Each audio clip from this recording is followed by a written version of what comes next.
Good afternoon. I'd like to welcome you to the May 3rd, 2023 meeting of the Housing Opportunities Commission. Introduce the fellow commissioners who are here. Fran Kelleher, Vice Chair. Jeffrey Merkowitz, Chair Pro Tem. To his right, Commissioner Jackie Simon, and to her right, Commissioner Vic Nelson. And going to my far left, Commissioner Linda Kroon. We also are going to be joined remotely by Commissioner Pamela Byrd, who joined us. I think, is she there? Yes. Yes. Oh, she's there. Okay, very good. So we have a full complement of our commissioners, and so I want to welcome you to our meeting. I want to thank those of you all who are joining us remotely, and also thank the members of our staff who are present for today's meeting. So with that, we will. Is there any adjustment to the agenda that's been presented? Seeing none, we'll proceed with the agenda as outlined. First thing we have no one who has signed up for the community forum today. So we'll proceed to the next order of business, which is a report from our executive director, Chelsea Andrews.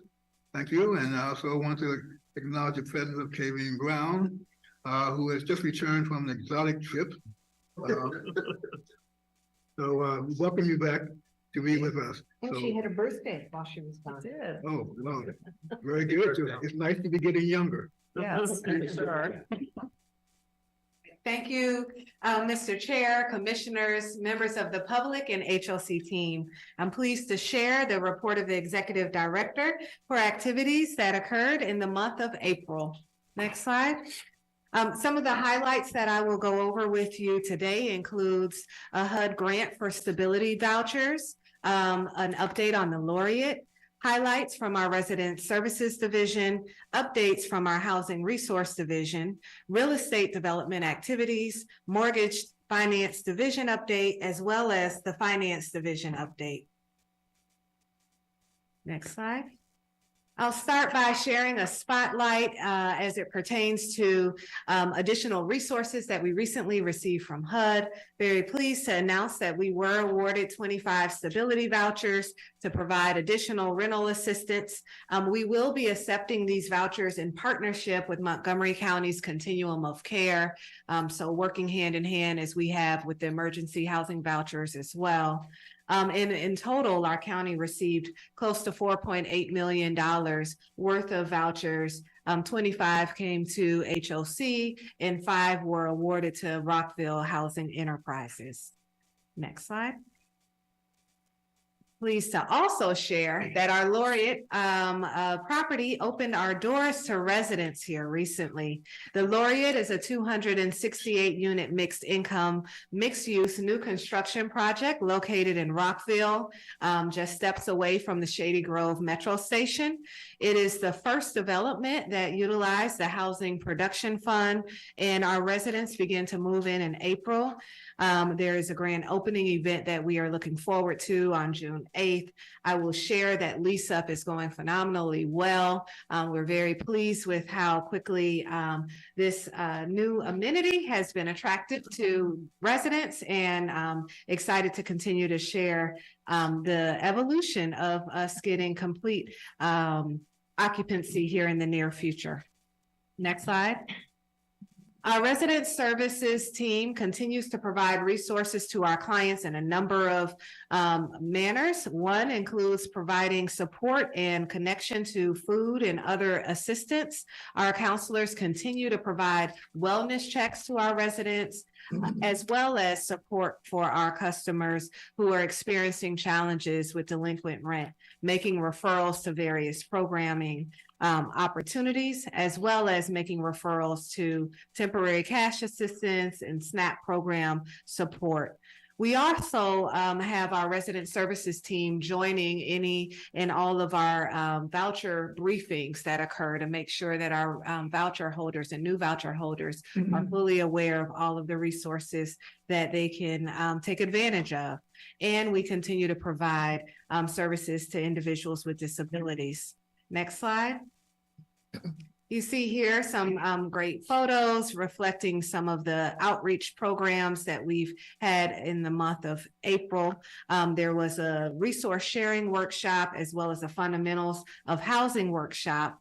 And as you can see here, photos from our Safe Zone program at Cider Mill, as well as the STEM enrichment programs at Cider Mill, and the multiple days in which we were able to provide that resource to those youth at Cider Mill.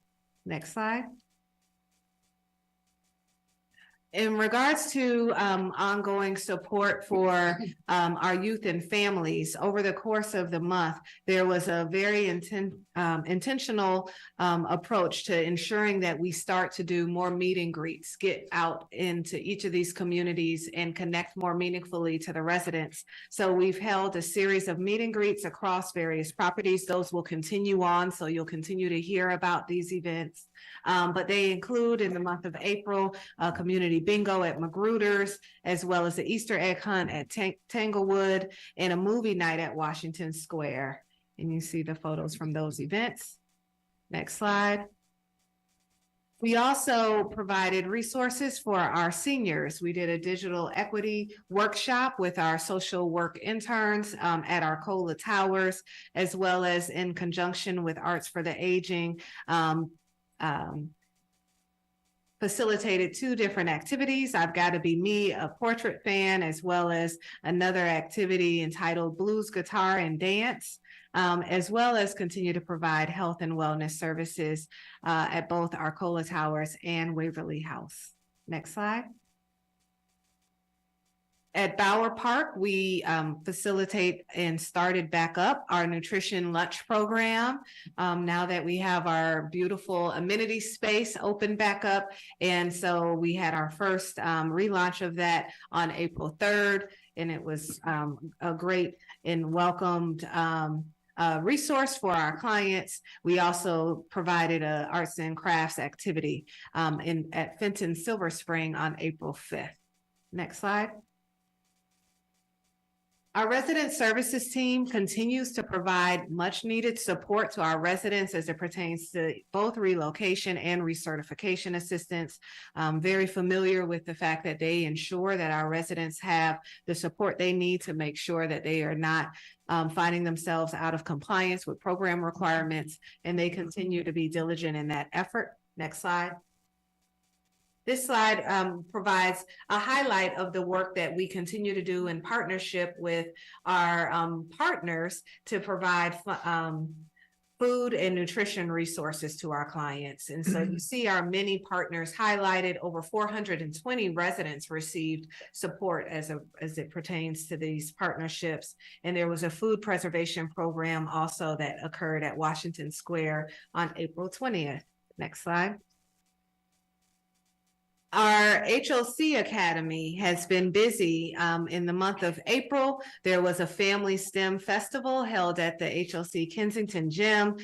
It was a wonderful partnership with a nonprofit that was able to kind of have a check-in system where you got to try different activities. I personally participated and thought it was a very cool event, and I know that our families really enjoyed it. There also was a field trip to Top Golf, as well as our first generation college bound program that's continuing to work with our students in preparing them for college. Next slide. On April 13th, we had a really good turnout and wonderful event, an employment fair, where there were over 11 partners that joined us in that fair. I heard that 3 individuals walked away with potential offers, and we definitely also had representation from our own agency to try to encourage potential employment opportunities. And the feedback was wonderful. It's something that we are going to duplicate at other properties as well. And we also, in April through May, through this time frame, have been working with individuals who needed support with Microsoft 365 training. And that course runs through May 17th, 2023. Next slide. We have our financial literacy support services that continue on. I always like to pause at this part of the presentation and just really encourage any member of the public that's on our waiting list to take advantage of this resource by going to our website at www.hocmc.org and signing up. This is a resource that's provided to not just our customers, but anyone on the waiting list who has a desire to learn more about financial literacy. That includes one-on-one financial literacy coaching as well as workshops. And you see highlighted here the work that took place in April to support our clients and our waiting list members. Next slide. Our supportive services team continues to provide support for our 225 participants with around the clock case management services, as well as assistance with paying rent and utilities, and also helping our emergency voucher recipients secure housing, and also assisting with the rent supplement program.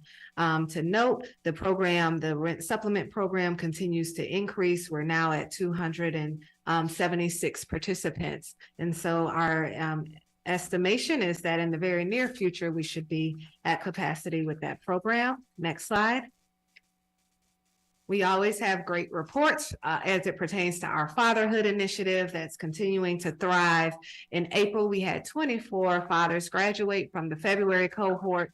34 fathers were enrolled for May, and we look forward to continuing the program.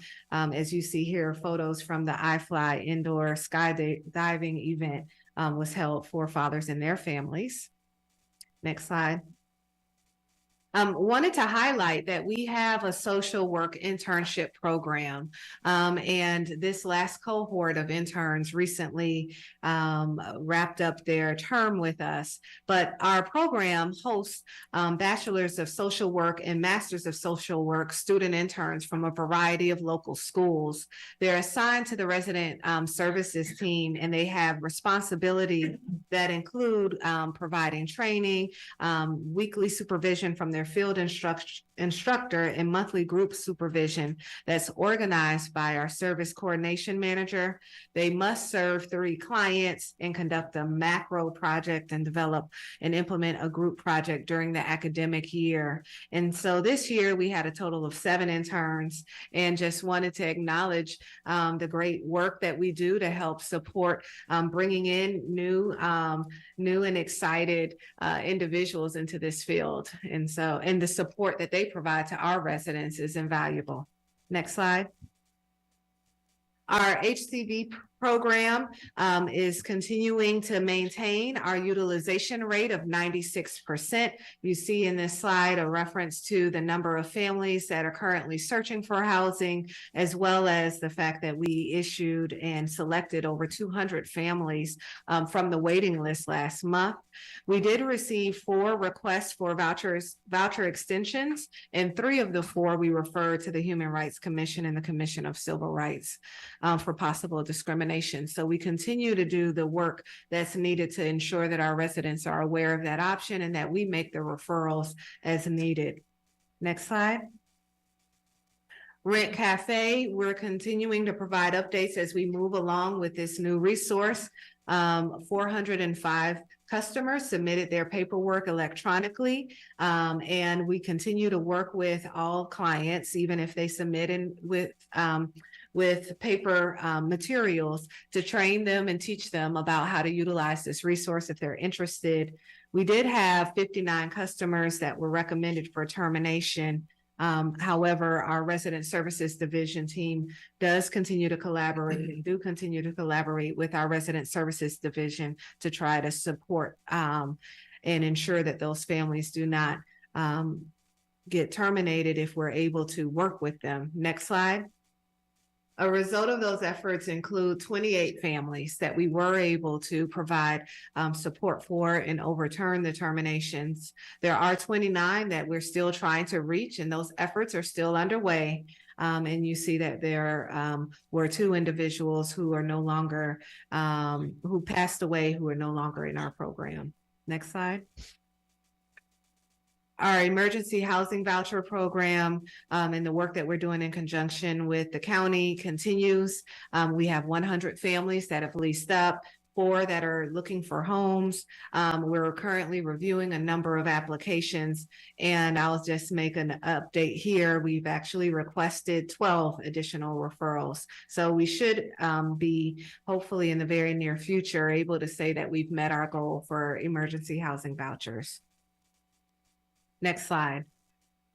Our family self-sufficiency program is doing well. We have 369 families, 6 enrolled in the program with 3 graduations occurring in April. I do want to indicate that we will be having a larger event here in the next few months. We'll be inviting commissioners to join a formal graduation, bringing back some of the individuals who previously graduated during the pandemic and celebrating their accomplishments. So that is underway. Please stay tuned. And we continue to meet with and work with our partners, WorkSource Montgomery, to provide additional resources to our clients as well. Next slide. I continue to share the great news about the laureate. I mentioned in my initial remarks that we had a great turnout already with leasing. We've achieved a 27% leasing rate and an overall 5% occupancy rate. And we are looking forward to opening the doors for our HOC Upcounty Customer Service Center, which will be occurring at the late summer timeframe, and we will be making large announcements to the clients, making sure that everyone knows about this new amenity and where we're located. And so in June, look forward to welcoming the commissioners and others as we show off our wonderful property that we delivered on. Next slide. There's also been engagement with both our real estate team as well as our mortgage finance team with the Maryland Community Development Administration in regards to our request for additional support for our volume cap. And we did meet with them in the month of April. We're able to highlight some of the work that we have going on, as well as the need for additional support, particularly for our Hillendale Gateway project. That meeting was very well received by Governor Westmore's newest appointees, and they were very receptive of our request. So stay tuned there. Next slide. Of course, our mortgage finance team was also a part of that meeting, and we're highlighting that they assisted in that meeting. And of course, we'll be following up with the CDA. And as we move forward, our mortgage finance team continues to do the outreach. We're highlighting here the work that took place in April related to a virtual presentation to GCAR, the Greater Capital Area Association of Realtors.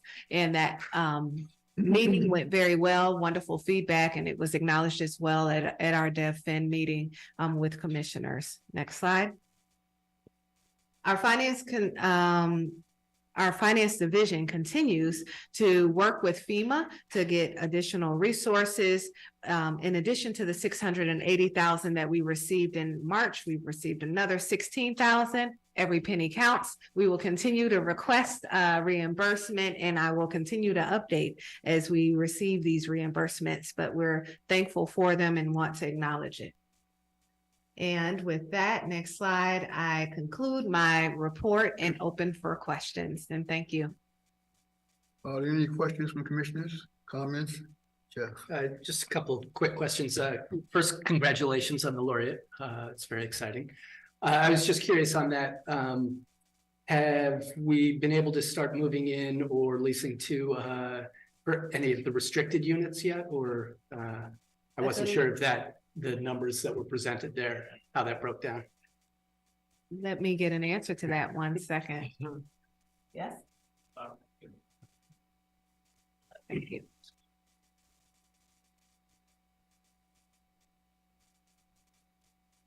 Good afternoon. For the record, Marcus Irvin, Director of Development.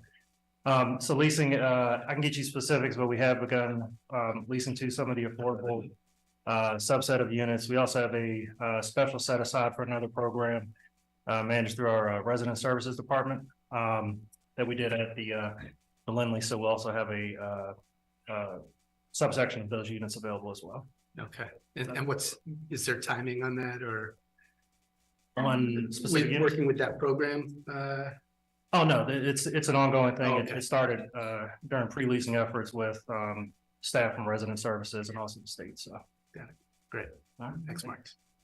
And just one other quick question. I think the MSW program sounds like a great program. I was curious whether that was with a specific university or whether it's others, and also whether we're ever able to hire interns that graduate from that. Absolutely. It's actually a number of universities, and I was reminded by Commissioner Simon in terms of when this program started many years ago. But as it stands, these last students came from UMBC. We also work closely with Howard University as well as other local universities. So it's broadly advertised and available to multiple schools. And as it pertains to career and job opportunities, we're definitely open to that. I'd have to circle back to the team to find out what, if any, individuals we've been able to bring on board. But I can say that the interns from this last cohort, I had an opportunity to speak to, and they were all very appreciative of the opportunity to work with us. We've had nursing students as well, have we not? Do clinics and so forth, wellness checks and stabilization, personal physical stabilization for elderly, as far as I think several of the hospitals, suburban and others, provided that kind of help over time as well. Related to the question of Jeffrey in these that Marcus was addressing, are the units scattered throughout the building, or are they on a certain floor, or my hope would be. For the record, Mark Servin, Director of Development. So the units are floating, so they're not fixed in any one location in the building. So they do float throughout the property. When I'm taller than somebody else had an answer. Sorry. I'm still getting viral calls. I'm sorry. Oh, no, fine. The units float throughout the property, so they're not fixed to any one particular unit. So there's nothing that distinguishes a market rate unit from an affordable. So they all have the same look and feel and float throughout. Amenities. And access to all the amenities. Wonderful. Thank you. I was confident that was the answer, but I thought others might, particularly those listening, might have that question. So I thought it would be wise to ask it. Definitely. Thank you. Any other questions, Mr. Khan? I have two questions. The first one is on the 59 customers, well, 29 that you said that were terminated. What procedures are y'all guys going by to try to get in touch with the 29 people that are not, that you haven't gotten in touch with? And you didn't speak on this. I don't know if this is for next month or this month. Are y'all doing a summer youth program for the younger kids?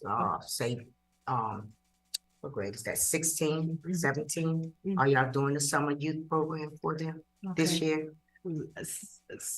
Let me take the first question first. First. The first question in regards to the reach outs, we definitely try to reach every single resident that we can, or every voucher holder that is, by any means of communication that we have. So that includes, we're sending notices, we're making phone calls, we're trying to contact them via email. And so trying our best by all of the ways that we have an opportunity to reach out. That's how those reach outs occur. If a particular participant is advanced to termination, they receive a notice that allows them an opportunity to go through a grievance process. If they elect to go through that grievance process, we also still have an opportunity to work with them to get their paperwork in place to not have to pursue termination. And so there's really, other than calling, emailing, sending notices. Do we have to knock on their door? Wellness checks. So there are, as you all know, many voucher holders across the county. It is not feasible for staff to go to homes and or go out to every single home of anyone who's recommended for termination. We don't currently have staff that has that capacity. That may be something we could explore in the future if that's what we would like to do. But as it stands, that's not a current option for us. So we just use all of the communication mechanisms that we do have available. We also get contact information for other family members who are on the voucher. So there are multiple ways that we're trying to reach out, but we don't go knocking on doors. Through, of course, these voucher holders are everywhere. You don't know what time someone would be available, etc. But we do all of these other steps to try to get in touch. I would just hate for someone to lose their housing because of the mail system, because we all know that the mail system is very, very late now.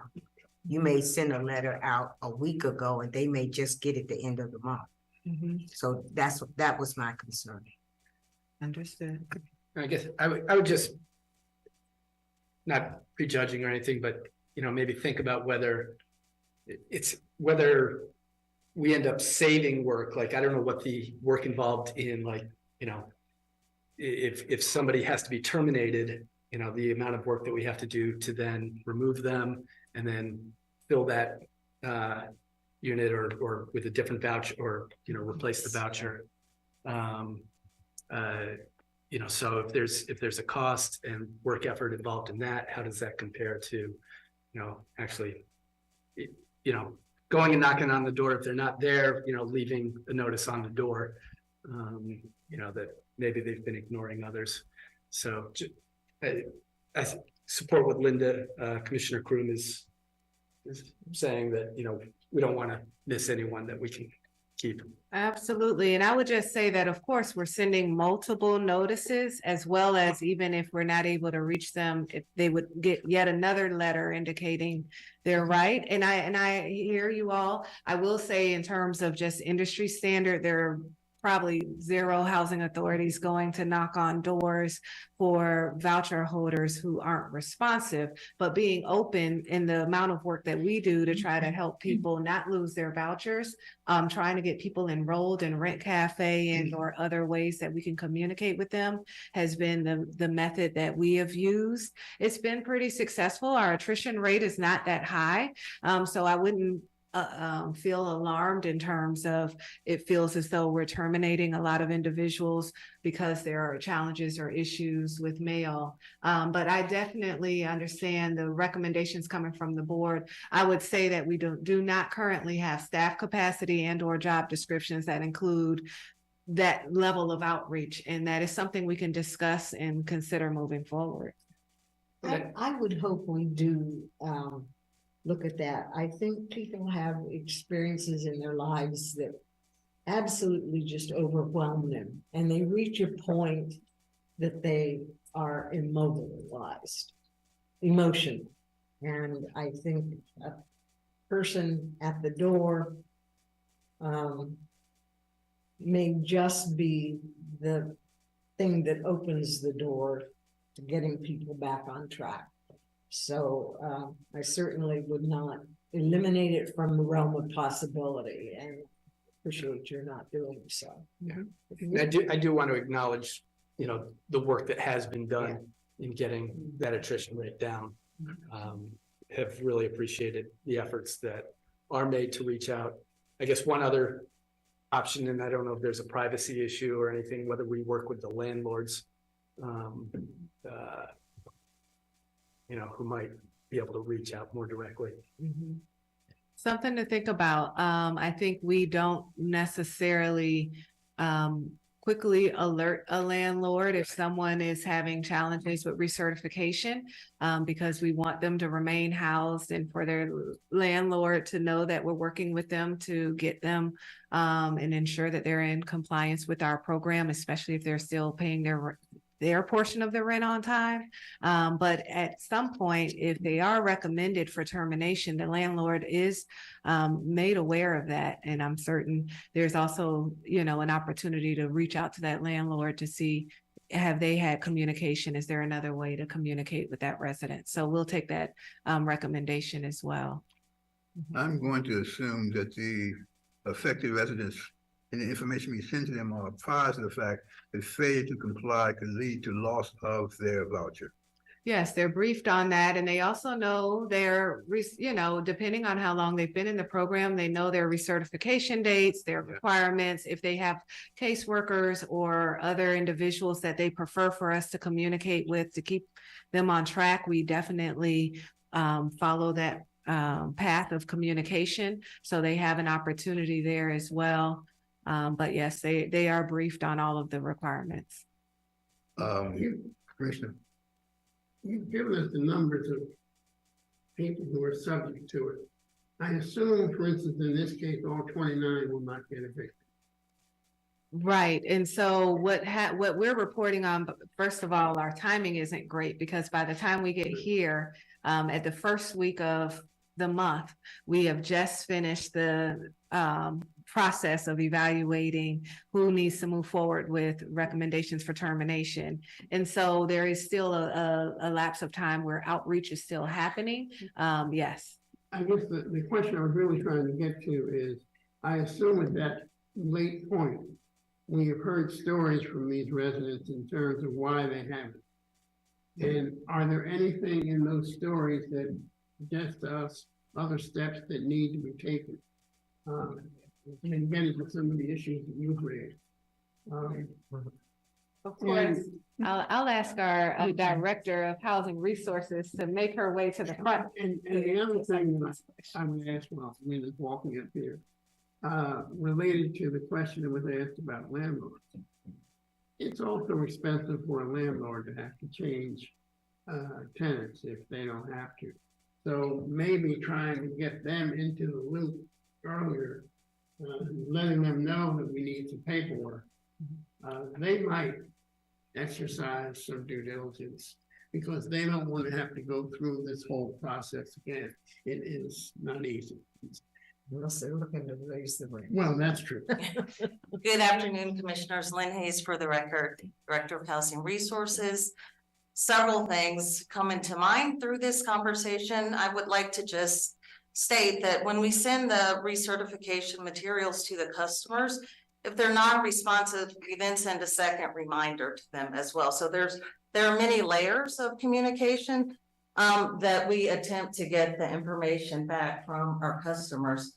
In addition to the reminder, we'd have the counselor outreach, of course.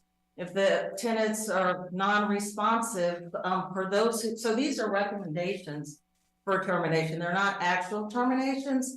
And for the majority of those families who request informal hearings, they are reinstated.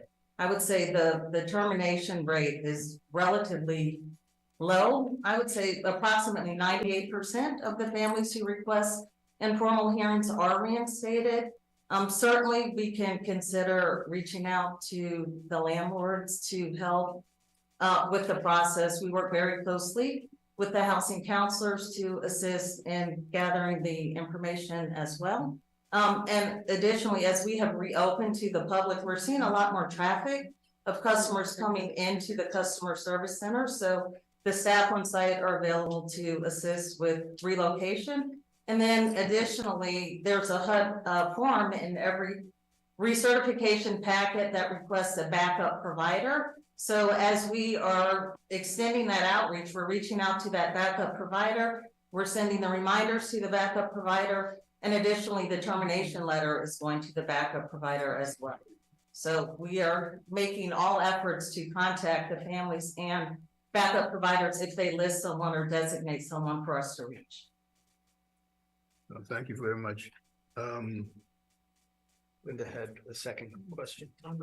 Oh, the second question? Yeah. It was about, you didn't mention anything about, thank you, Lynn.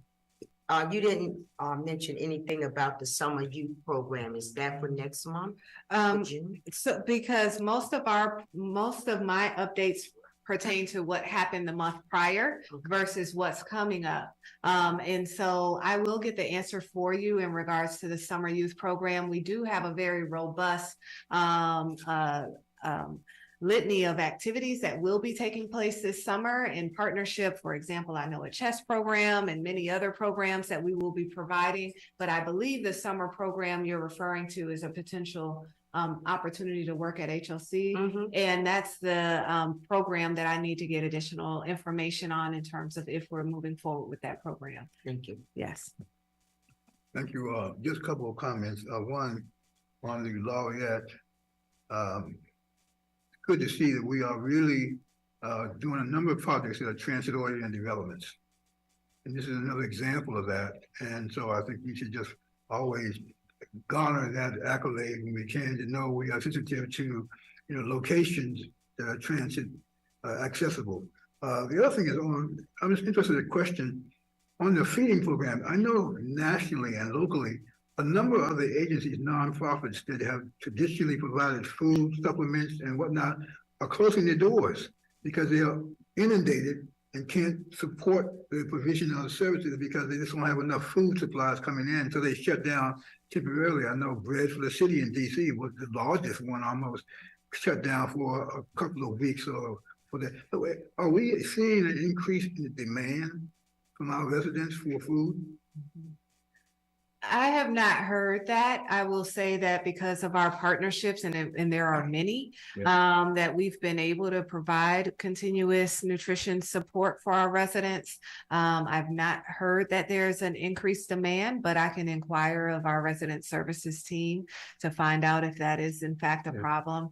I have not received any indication that any of our MOUs or access to our space by partners is no longer needed or needs to go on any hiatus.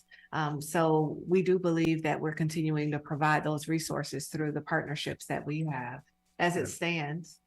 Yes. I also want just to acknowledge and thank you for being sensitive to what you knew was going to be the board's interest in FSS graduations. Yes. So thank you for being sensitive to that point. And the Fatherhood Initiative. Yeah. Congratulations. So with that, let me, no other points, let me move to the next point of the agenda, which is a commissioner exchange. Are there any items that the commissioners want to exchange with one another? I would just take and acknowledge one thing. I want to thank Commissioner Kelleher for her being our real-time reader of all kinds of periodicals to share information to us. So I want to acknowledge that that is happening, and I appreciate it. Thank you. With that, I just wanted to report that I was at the MHP groundbreaking on Georgia Avenue this week when they had quite a large ceremony with a lot of well-wishers that were there, and they're very excited about what they're doing there at that site near the WMATA site and Forest Glen, on Forest Glen. So the county executive in his remarks talked about the great relationship and work that HOC was doing. And I thought that acknowledgement was very pleasantly received, and I wanted to share it with my colleagues. yes, and we should also take a little brag that tomorrow we are having a program tomorrow of a ribbon cutting and a naming of the Leggett's property located on 2nd Avenue, where the old, forgot the name of the old building already, Elizabeth House was located, senior property, and some of our residents have already started moving into the new property. And so tomorrow at 10 o'clock, we'll be celebrating that. And so look forward to that occasion. With that, let me move the agenda to the approval of minutes. We have minutes for April 5th. So 2023, approval of the minutes for the closed session for the same date, and approval of the minutes of the special session on April the 21st. Do I get a motion to approve? Second. Then probably moved and seconded to approve the minutes for those noted meetings. All those in favor signify by saying aye. Aye. Okay, so ordered. We'll now go to the consent portion of the agenda. We have one item, which is resolution 23-29, related to the approval of additional funding for continuation of litigation services related to Westwood Towers. Can I get a motion to approve the consent item? So So- moved. I second. And probably moving the second to approve the noted consent item. All those in favor signify by saying aye. Aye. Opposed, nay. Carried unanimously. We will now get into the committee reports and recommendations for discussion. We have only one committee is going to be reporting today, and that's our Development and Finance Committee that is chaired by Commissioner Simon. Good afternoon. We have before us the opportunity this afternoon to approve a new participating lender in our single-family lending program. And Ms. Andrews, perhaps you would like to expand on that? Yes, thank you, Madam Committee Chair. This matter comes before the commission in regards to requests to approve 2 additional lenders. You will hear more details in regards to the request. Online,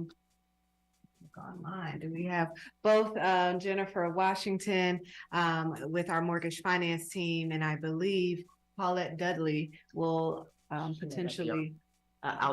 Okay, well, thank you. I turn it over to Ms. Washington. Good afternoon, Commissioners. For the record, my name is Jennifer Washington, Assistant Director of Bond Management. And today you have a request to approve 2 new lenders for the Single Family Mortgage Purchase Program. The Commission has previously approved continuous lender solicitation and participation in the program with the following criteria. The lender is not a mortgage broker and can close loans in its own name. The lender is approved to do business with Freddie Mac and or Fannie Mae and is an approved FHA lender. And the lender is approved to do business with U.S. Bank, HOC's master servicer. Vellum Mortgage and Primary Residential Mortgage have applied for participation and meet all requirements. We have also included on page 44 and 45 of your packet each lender's Montgomery County origination information for 2022. This information is provided in accordance with the Home Mortgage Disclosure Act.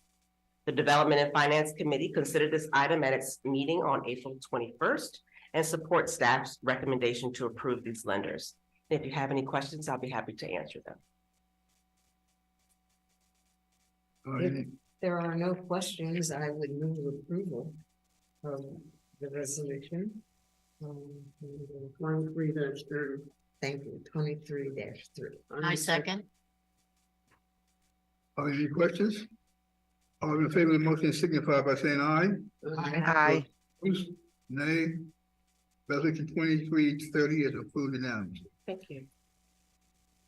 Then next item is approval of a structure and cost of issuance budget and adoption of series resolutions for the issuance of single-family mortgage revenue bonds.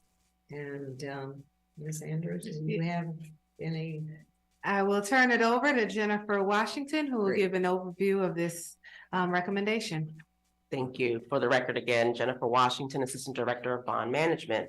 And you have before you a request to approve the structure, cost of issuance budget and adopt series resolutions to issue up to $40 million in single family mortgage revenue bonds for the purpose of refunding various bonds within the program's indentures and issuing new bonds that will ultimately lower borrowing costs in the program and create lendable proceeds to provide new mortgage loans for first-time home buyers.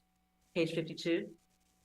The proposed 2023 single-family financing assumes an estimated $30 million issuance that includes a replacement refunding of approximately $77 million of program bonds, a portion of which will repay a draw made on the PNC line of credit in January 2023 for scheduled redemptions, and 2, the issuance of approximately $23 million of new money. This issuance will create approximately 120 new mortgage loans for first-time home buyers. The new issuance will include no more than 3 series of fixed-rate bonds that will be tax exempt and taxable. Page 53. Since 15 million of the new money bonds will be private activity tax exempt, an allocation of volume cap in the same amount will be required, which is available for the Commission single family program. Page 54. The cost to execute this transaction is approximately $530,000, but no more than $610,000, and will be funded from the revenue in the 1979 indenture. Page 55. Kutak Rock has prepared a series resolution for the 2023 bonds, which will set forth the structure, the bond's purpose, the redemption provisions, the creation of certain accounts and use of proceeds, among other things. A draft of the series of resolution 23-31B is included in your packet for approval. Page 56. Upon Commission's approval, we anticipate the retail institutional bond sale to take place June 7th, with closing on June 29th. Staff recommends with the support of the Development and Finance Committee approval of the actions as listed on page 58. And if you have any questions, I'll be happy to answer them. I would add that the committee and the commission just recently increased the income limits for families to participate in these purchase transactions. And we're delighted to have done that.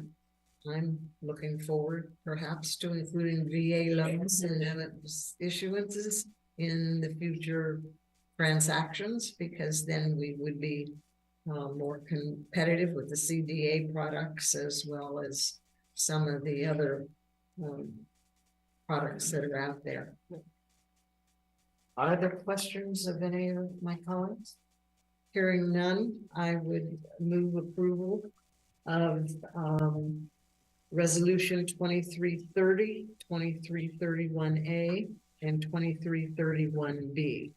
Is that That's correct. number correct? You have a A, B, bond, and C.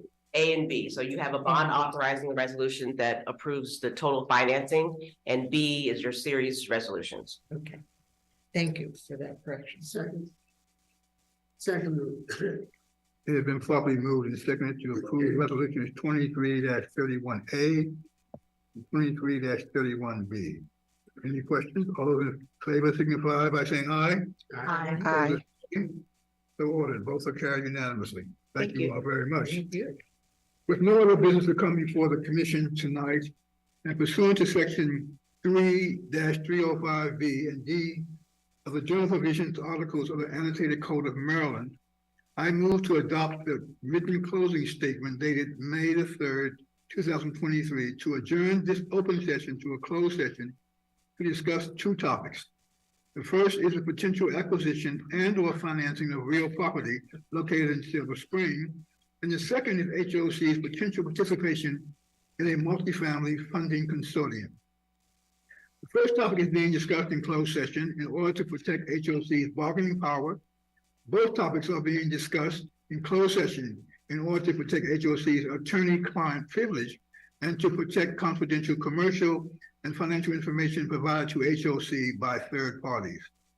The statutory sections that allow these topics to be discussed in a closed session are sections 3-305B3, B7, and B13.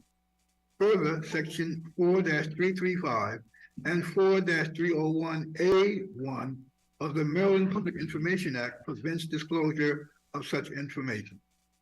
If a member of the public is watching this meeting in real time on the YouTube, wishes to object to the closed meeting, please comment in the YouTube chat box or contact HOC's General Counsel.